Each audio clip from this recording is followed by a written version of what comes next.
In health news tonight, researchers at Yale are looking into improving the health of premature babies, focusing on their underdeveloped lungs. News 8's medical reporter Jocelyn Mementa is in our New Haven newsroom tonight with more on how these tiny miracles are going to benefit. Jocelyn? And Darren, what Yale researchers are doing is looking at the intricacies of how bacteria and viruses are moving in and out of the lungs in hopes of developing therapies and technology that could someday improve a premature baby's chance of survival as well as quality of life.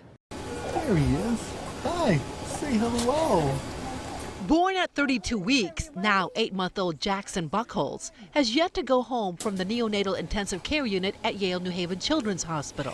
He's just had a rough road, and then he's developed all kinds of respiratory trouble. His lungs aren't big enough. Jackson requires extra oxygen to breathe normally to survive. Yes, it keeps the baby alive, but unfortunately also creates damage. And so the question is to find the balance between the toxicity and the advantages. It's for his patients like Jackson. Neonatologist Dr. Vineet Bhandari is in a Yale laboratory, teaming up with Dr. Michael Choma, focusing on the underdeveloped lungs of premature babies. We know from other diseases where the flow of mucus is impaired, we know that that really reduces survival of patients. They are specifically looking at how the mucus in the lungs moves bacteria and viruses, and the role of hair-like cilia, which acts like a brush. If we can figure out how this movement of these hair cells is happening and how the mucus is getting blocked, if we can switch on somehow or the other, figure out a protein that can make this movement as normal as possible, then the mucus movement would be normal.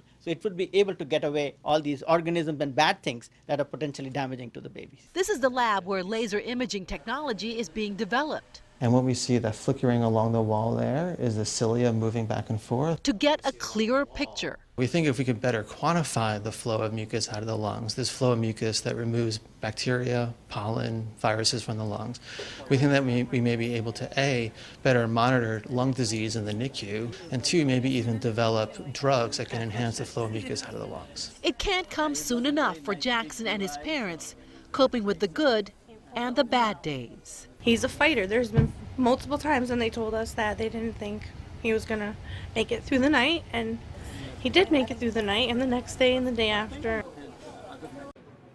The research is funded by the March of Dimes of Connecticut, and this Sunday is the March for Babies. There are 2 locations. For more information, check out our website, WTNH.com. I'll be at Lighthouse Point Park in New Haven. Come by and join us. Darren?